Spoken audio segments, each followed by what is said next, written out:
साल 2019 पुलवामा हमले में शहीद हुए मेजर विभूति नारायण ढोंडियाल की पत्नी निकिता कौल ढोंडियाल आज आर्मी में अधिकारी बन गई। इस खबर के सामने आते ही हर कोई उनके जज्बे को सराह रहा है, सलाम कर रहा है। सरकार की ओर से भी कैबिनेट मंत्री सुबोध उनियाल ने कहा है कि निकिता कौल ढोंडियाल को देखकर ये कह सकते हैं कि देश की नारी अब अबला नहीं है। उनके इस जज्बे को सलाम करती ये रिपोर्ट देखिए।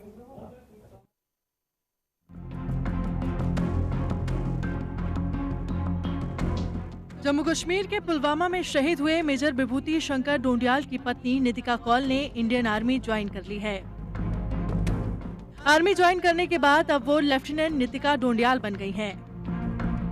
नितिका ने आज भारतीय सेना की वर्दी पहनी और शहीद मेजर विभूति शंकर को श्रद्धांजलि अर्पित की। Everyone, the journey has been marvelous, and I believe my journey has just started. The last 11 months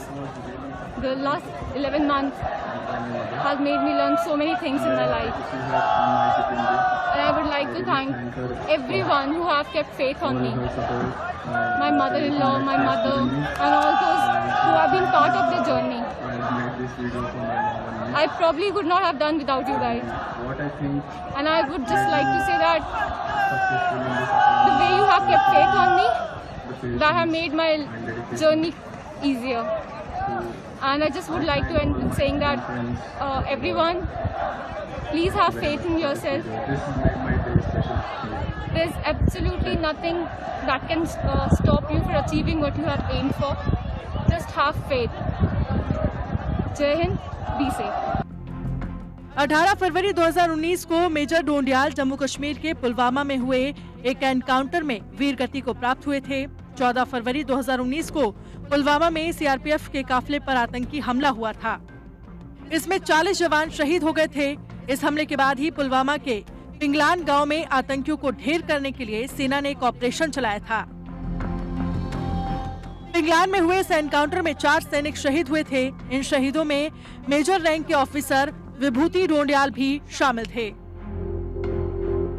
Nitika ने जिस तरह से अपने बहादुर पति को नम आंखों से जय हिंद बोलकर अंतिम विदाई दी थी, उसके बाद से वो हर किसी की आदर्श बन गई थी। 30 साल की नितिका ने पिछले वर्ष शॉर्ट सर्विस कमीशन एसएससी की परीक्षा पास कर ली थी, जिसके बाद उन्हें सेना में शामिल किया गया। अब वो भी पति की तरह आर्मी ऑफिसर की यूनिफॉर्म पहनकर दुश्मनों से जंग करने के लिए तैयार हैं। Bureau report, Jantantra TV. खबरों के निष्पक्ष विश्लेषण के लिए सब्सक्राइब करें Jantantra TV and press the bell icon. Never miss any update.